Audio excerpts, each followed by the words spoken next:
दोस्तों नमस्कार। आप सभी का एक बार आज़ाद मीडिया पर फिर से स्वागत करते हैं।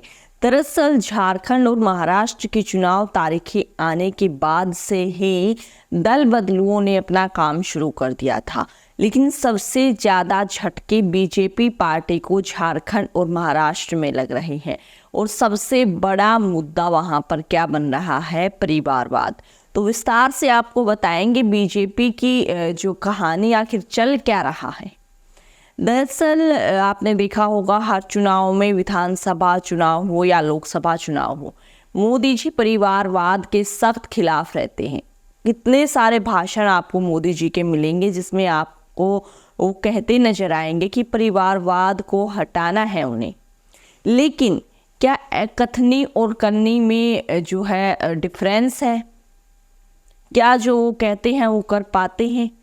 ऐसे तमाम सवाल जो है सोशल मीडिया पर जो है जनता ही उठाने लगी है मोदी जी पर, क्योंकि झारखंड में एक ही नेता के परिजनों को 4 टिकटें दी गई।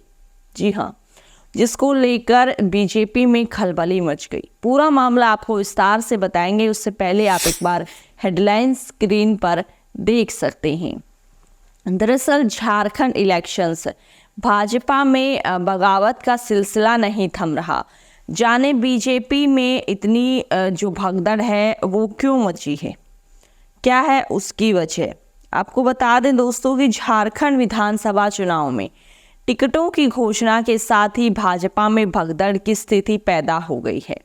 जिनको टिकट नहीं मिला वो पार्टी छोड़ रहे हैं या बागी बनकर निर्दलीय चुनाव लड़ने की घोषणा कर रहे हैं।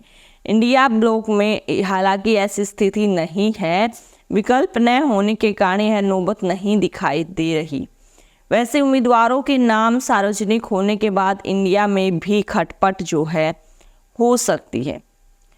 दोस्तों आप सभी जानते हैं, जहाँ तक बात महाराष्ट्र की है, वहाँ इतनी सारी पार्टियां हो गई हैं, गठबंधनों के सहित कांग्रेस और बीजेपी की लड़ाई है, तो ऐसी परिस्थिति वहाँ पर है। लेकिन यहाँ पर जो हेमंत सोरेन है, जिन पर ईडी कार्रवाई के बाद जो है काफ़ी सारी चीज़ें हुई और भाजपा ने उनके विधायकों को तोड़ा। दोस्तों आप सभी जानते हैं कि भाजपा का तो बिल्कुल मशहूर है इस चीज़ में नाम, कि जहाँ पर उनकी सरकार नहीं आ पाती है वो विधायकों को तोड़कर, पार्टियों को तोड़कर अपनी सरकार बनाने के लिए जी जान लगा देते हैं।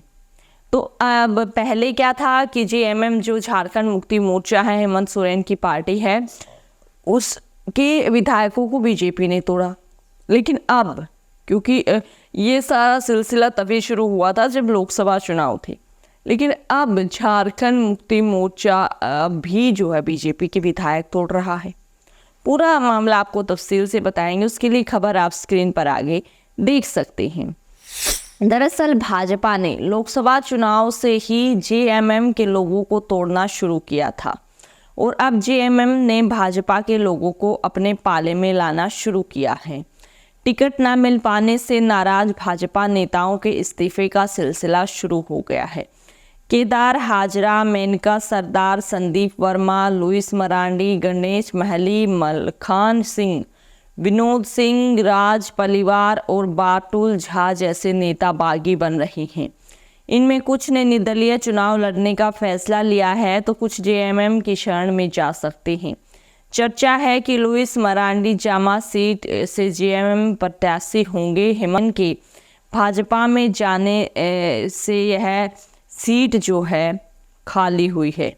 जी हाँ, यानी कि जो पूरा ये मामला है, जिस प्रकार से जो पार्टियां बट रही हैं, झारखंड मुक्ति मोर्चा पार्टी जो है बीजेपी के विधायक जो है तोड़ रही है, तो लगातार ऐसा देखा गया है दोस्तों कि जो भी लगातार मतलब कि बीजेपी पार्टी जो है हर एक राज्य में ऐसा करती है। हर एक राज्य में जो है विधायकों को तोड़, और महाराष्ट्र तो इसका सबसे बड़ा उदाहरण है और अब वहाँ पर भी इलेक्शंस हैं। लेकिन झारखंड में दरअसल ऐसा क्या हुआ जो इस्तीफे धड़ाधड़ निकलने लगे, क्योंकि मैंने आपको पहले भी बताया कि जो परिवारवाद का मोटिव लेकर जो बीजेपी चल रही थी उसको पूरे तरीके से ख़त्म कर दिया गया है झारखंड चुनाव में। ऐसा हम क्यों कह रहे हैं? क्योंकि परिवारवाद तो हर जगह देखा जाता है, लेकिन परिवारवाद की हद पार खुद बीजेपी नहीं करती है। उसके लिए ऐसा हम क्यों कह रहे हैं, उसके लिए आप एक बार खबर स्क्रीन पर देख सकते हैं। दरअसल भाजपा की एक और खासियत इस बार दिख रही है।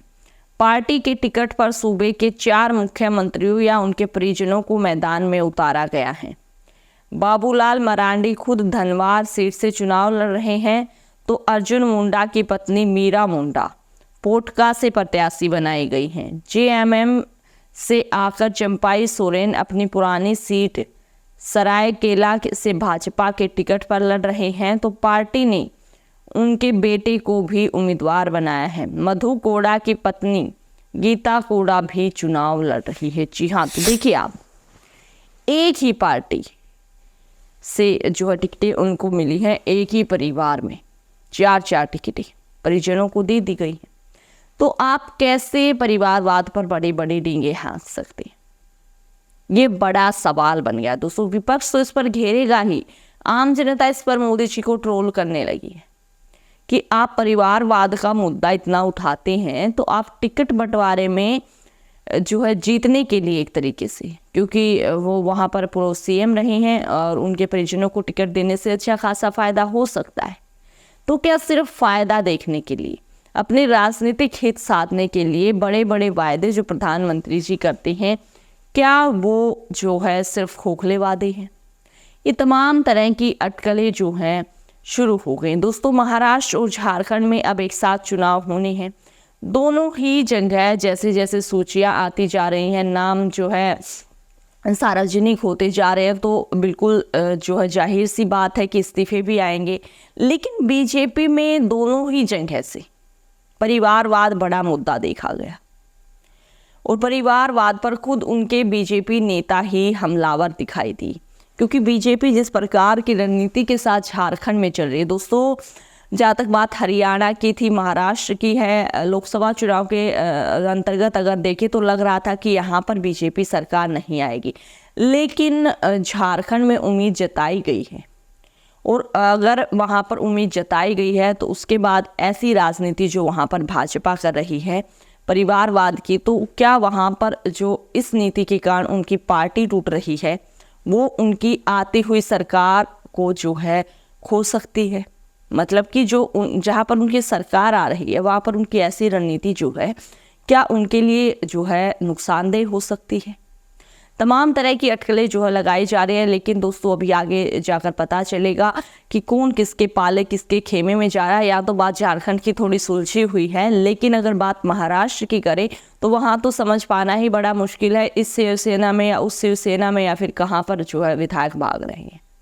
लेकिन अभी तक की एनालाइजिंग के आधार पर महाराष्ट्र में उद्धव ठाकरे काफ़ी मजबूत दिखाई दे रहे हैं, और बीजेपी की टक्कर जो है झारखंड में दिखाई दे रही है। इस पूरे मामले पर आपकी क्या राय है, हमारे साथ कमेंट बॉक्स में जरूर शेयर करें। आगे आने वाली सभी राजनीतिक व देश भर की खबरों के लिए हमारे साथ जुड़े, चैनल को सब्सक्राइब करें, वीडियो को शेयर करें। जय हिंद, जय भारत।